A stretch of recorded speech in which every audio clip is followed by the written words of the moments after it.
നമസ്കാരം, ഞാൻ വേണു മഹാദേവ്. നമ്മൾ വ്യാഴമാറ്റത്തെക്കുറിച്ചാണ് ഇന്ന് ചിന്തിക്കുന്നത്. വ്യാഴം മിഥുന രാശിയിലേക്ക് മാറുമ്പോൾ അത് പൊതുവിൽ പല രാശിക്കാർക്കും ഗുണമെന്ന് പറയുമ്പോഴും വ്യാഴമാറ്റം ഏറ്റവും അധികം ഗുണമല്ലാതെ ബാധിക്കുന്നത്, അതായത് വലിയ കടുത്ത വ്യാഴം ഒരിക്കലും വലിയ ദോഷമൊന്നും ചെയ്യില്ല, നമുക്ക് ഗുണം ചെയ്യാതിരിക്കുക എന്നുള്ളതേ ചെയ്യാൻ പറ്റുള്ളൂ.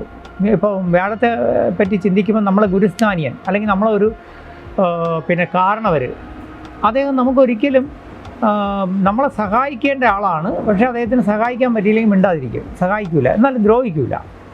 അങ്ങനെ ചിന്തിച്ചാൽ മതി. അപ്പോൾ വ്യാഴം മാറുന്നതിൻ്റെ അനിഷ്ടത്തിൽ മേടക്കൂറുകാരെ പോലെ തന്നെ കുറച്ച് അനിഷ്ടമുള്ള ഒരു രാശിയാണ് വൃശ്ചികക്കാർ. വൃശ്ചികം എന്ന് പറയുമ്പോൾ വിശാഖം നക്ഷത്രത്തിൻ്റെ അവസാന പാദം, അനിഴം, തൃക്കേട്ട. അപ്പോൾ ഈ അനിഴം, തൃക്കേട്ട നക്ഷത്രക്കാരും വിശാഖത്തിൻ്റെ 4ാം പാദക്കാരെ സംബന്ധിച്ച് വ്യാഴം അഷ്ടമത്തിലേക്കാണ് വരുന്നത്. 8 പൊട്ടയെന്നാണ്.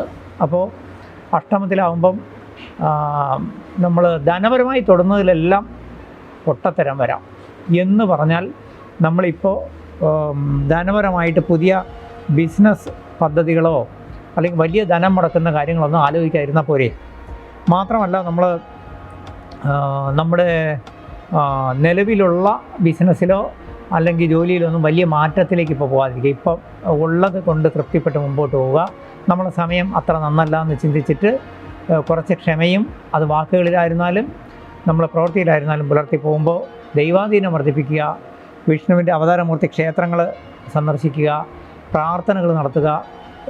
കുറച്ച് കാരണസ്ഥാനത്തുള്ള വൃദ്ധരായ അല്ലെങ്കിൽ ഗുരുസ്ഥാനീയരായ വ്യക്തികളെ കാണുമ്പോൾ ഒന്ന് ബഹുമാനിക്കുകയും അവർക്ക് എന്തെങ്കിലുമൊക്കെ ചെറിയ ചെറിയ ദാനധർമ്മങ്ങൾ ചെയ്യുകയും, അതുപോലെ തന്നെ നമ്മൾ കുട്ടികൾക്ക് ഈ വ്യാഴത്തിൻ്റെ പ്രീതിക്ക് ഏറ്റവും നല്ലത്, നമ്മൾ എപ്പോഴും ഗുരുവായൂരപ്പനെ ഉൾപ്പെടെ കാണുന്നത് കൃഷ്ണനെ ഒരു കുഞ്ഞു ഉണ്ണിക്കണ്ണനായിട്ടാണ്. അപ്പോൾ അതുകൊണ്ട് കുട്ടികളെ പ്ലീസ് ചെയ്താൽ വ്യാഴം പെട്ടെന്ന് പ്ലീസിങ് ആവുന്നതാണ്. അപ്പം വ്യാഴത്തെ ഒന്ന് പ്രീതിപ്പെടുത്തിയെടുക്കുക. ഏറ്റവും നല്ല കുട്ടികൾക്ക് മധുര പലഹാരങ്ങൾ കൊടുക്കുക. ഇതൊക്കെ ചെയ്യുമ്പോൾ നമുക്ക് വ്യാഴപ്രീതി വരും.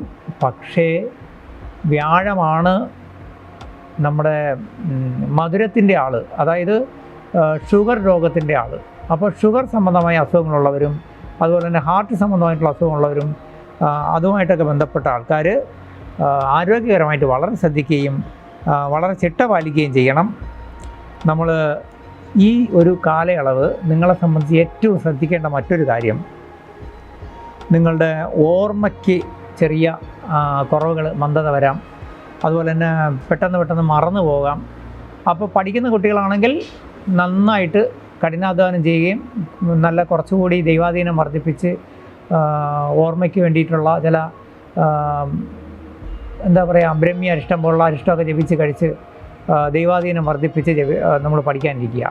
അതുപോലെ തന്നെ നമ്മൾ ഈ കുറച്ച് പ്രായം ചെന്നവരാണെങ്കിൽ നമ്മളെ കാര്യങ്ങൾക്കൊക്കെ ഒരു ടൈം ടേബിളും ഒരു ചിട്ടയും ഉണ്ടാക്കി തന്നെ മുന്നോട്ട് പോകണം, അല്ലെങ്കിൽ മറന്നു പോകും. അപ്പം മറവി വളരെ ശ്രദ്ധിക്കേണ്ട ഒരു സമയമാണ് ഈ കാലയളവിൽ. ധനപരമായിട്ട് ഇടപെടുന്ന ആൾക്കാർ വളരെ സൂക്ഷിക്കണം. ധനപരമായിട്ടെന്ന് പറഞ്ഞാൽ ക്രയവിക്രയമുള്ള സ്ഥാപനങ്ങൾ, ധനകാര്യ സ്ഥാപനങ്ങൾ, അതുപോലെ തന്നെ വലിയ ധനം കൈകാര്യം ചെയ്യേണ്ടി വരുമ്പോൾ, യാത്രയിൽ ധനം കരുതുമ്പോഴൊക്കെ ധനനഷ്ടം വരാതെ, അതായത് കളഞ്ഞു പോവുക അല്ലെങ്കിൽ എങ്ങനെ പോയി നമ്മൾ അറിയാതെ ഓർമ്മിക്കാത്ത രീതിയിൽ നമ്മളെ ധനനഷ്ടം വരാൻ സാധ്യതയുണ്ട്. ബിസിനസ്സിലുള്ളവർ, ഞാൻ നേരത്തെ പറഞ്ഞല്ലോ ജാഗ്രത പുലർത്തണമെന്ന്.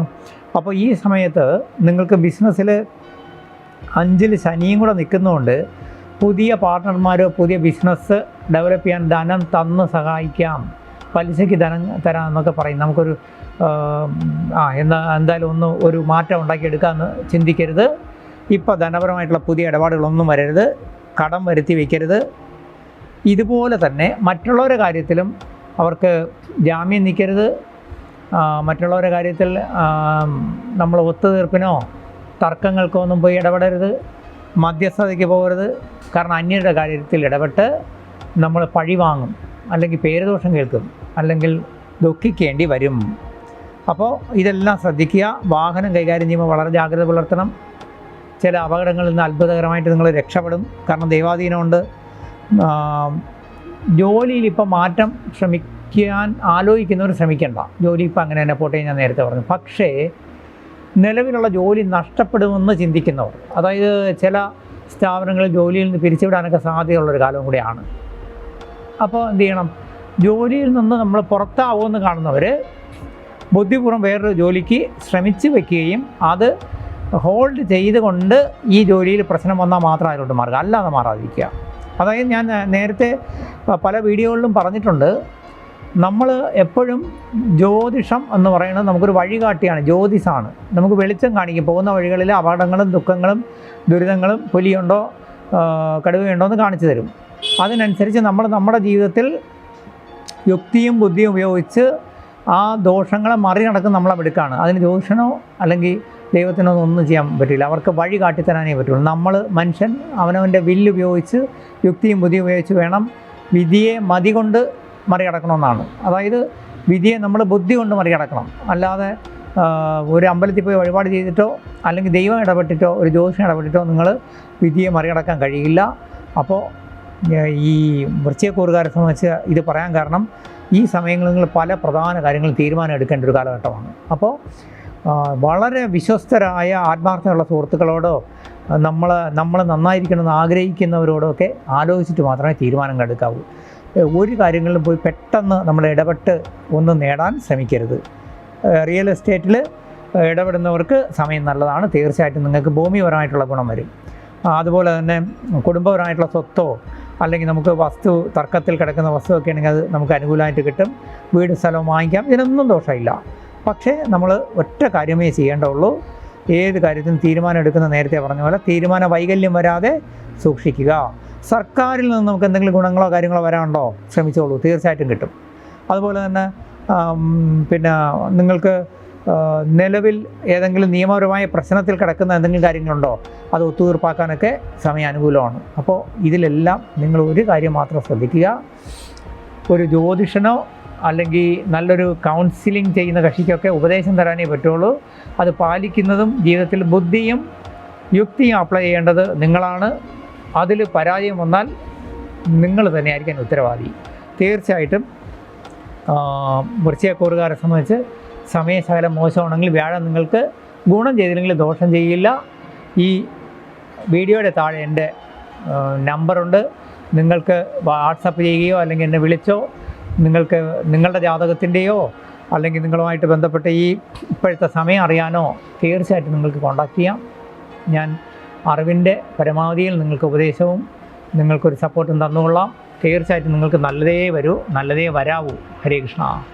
വർഷത്തിൽ ഒരിക്കൽ മാത്രമാണ് വ്യാഴം ചാരവശാൽ മാറുന്നത്.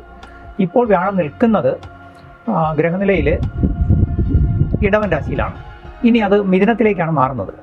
അപ്പോൾ വ്യാഴം മാറുമ്പോൾ ഈ അടുത്ത കാലത്ത് തന്നെ മെയ്യിൽ, അതായത് മാർച്ച് ലാസ്റ്റോടുകൂടി, മാർച്ച് 28-ാം തീയതി കഴിഞ്ഞപ്പോൾ ശനി മാറിയതിൻ്റെ ഒരു ഗുണദോഷങ്ങൾ നമ്മളെ പൊതുവായിട്ട് എല്ലാ നക്ഷത്രക്കാരെയും ബാധിച്ചുകൊണ്ടിരിക്കുന്ന ഒരു സമയമാണ്. അപ്പോൾ ഇതിൽ ശനിമാറ്റം കൊണ്ട് ദോഷ ഫലങ്ങൾ അനുഭവിക്കുന്ന അല്ലെങ്കിൽ പിന്നെ കണ്ടകശനിയോ ഏഴരശനിയോ ഒക്കെ ബാധിച്ച പലരെയും ഈ വ്യാഴമാറ്റം കുറേ ഗുണകരമായിട്ട് സപ്പോർട്ട് ചെയ്യും.